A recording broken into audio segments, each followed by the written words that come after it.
You know, when I was in the emergency room, and I was in such pain, I can't believe it. I mean, and then they said they can't find anything wrong, can't find what caused it. So, there's a lot of mysteries in that human body they don't understand, Mary. And you know, but as I was laying there, and it was so painful, and they couldn't help me, and I was crying, and I was screaming. And I was thinking about the boys on the battlefield in Iraq being shot and having their legs shot off, or their arms, or their face. You know, that's the worst thing. Those that get killed. Not those that get killed. It's, you know, it's a loss. But those that lose their arms and their legs. And lay there and nobody can help them because the other guy's got to keep shooting. Yeah. You know? I mean, I'm telling you, I was just laying there hearing them screaming in my ears. And, you know, it would be tragic. I would sit there crying because I would identify with it all. And she'd say, "What are you crying for? It's just a movie."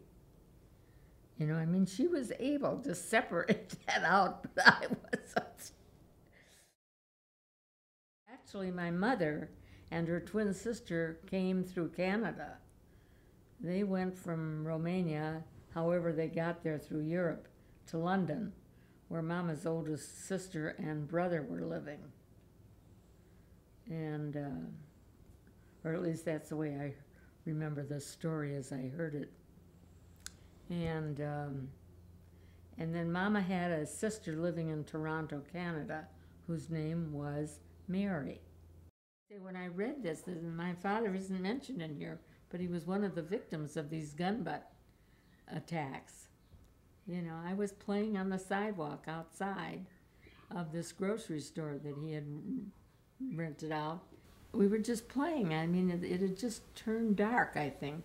And my father came running out from behind the building with the blood gushing down his face. And he couldn't talk. Whoa, whoa, whoa. And just before that happened, two men came out from behind the building and jumped into a black sedan and drove away. And then, of course, we rushed my dad to the hospital. I don't remember any of the details. But we brought him back home all bandaged up. And he wouldn't sign the protection racket thing the next day either. So he was lucky that they didn't throw sulfuric acid in his face. Because there was another guy beside this Sam Shapiro, whose name was Irving something, I think, who did get acid thrown in his face. And interestingly enough, the guy who was at the head of the Jewish gangsters, his mother lived across the street from my Bubby and Sadie. Who was the guy's name? I don't know whether I should say it or not. Why? Because, I mean, well, his subsequent, you know, heirs and people from his family became, you know, decent citizens, I guess. And I think his name was Blumenfeld. Is that Kid Can? Correct. Yeah.